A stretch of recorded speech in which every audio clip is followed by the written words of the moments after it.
లోవ గ్రామంలోని తలుపులమ్మ అమ్మవారి దేవస్థానానికి వచ్చే భక్తులకు మెరుగైన వసతులు కల్పించేందుకు చేపట్టిన పనులు వేగవంతం చేసి నిర్దేశించిన లక్ష్యంలోపు పూర్తి చేయాలని జిల్లా కలెక్టర్ షణ్మోహన్ అధికారులను ఆదేశించారు.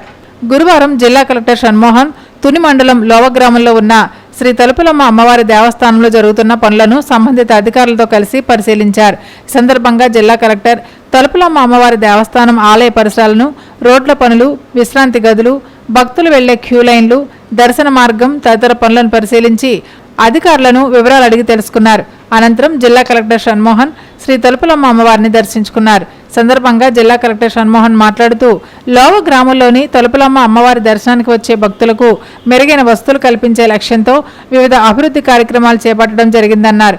అభివృద్ధి పనుల్లో భాగంగా 2వ ఘాట్ రోడ్డు 1.6 కోట్లతో చేపట్టిన ఆర్ఎంబీ రోడ్డు నుంచి లోవ దేవస్థానానికి వెళ్లే 1.5 కిలోమీటర్ల రహదారి ఇరువైపులా విస్తీర్ణ పనులు, దేవస్థానం నిధులు 4.5 కోట్ల ఎస్కలేటర్ వంటి పనులు చేయడం జరిగిందన్నారు.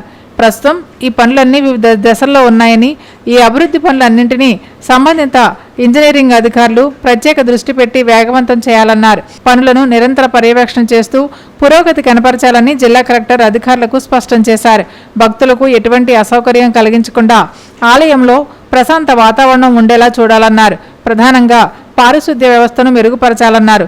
దేవస్థానానికి వచ్చే భక్తులు ప్లాస్టిక్ వాడకం తగ్గించి సింగిల్ యూజ్ ప్లాస్టిక్ వినియోగంపై అవగాహన కల్పించాలని జిల్లా కలెక్టర్ సూచించారు. శ్రీ తలుపులమ్మ అమ్మవారి దేవస్థానం అభివృద్ధి పనులు పరిశీలించిన అనంతరం జిల్లా కలెక్టర్ ఆలయంలో కరూరు వైశ్య బ్యాంక్ ఆధ్వర్యంలో ఏర్పాటు చేసిన నూతన కియోస్కోను జిల్లా కలెక్టర్ రిబ్బన్ కట్ చేసి లాంఛనంగా ప్రారంభించి తొలి విరాళం అందించారు.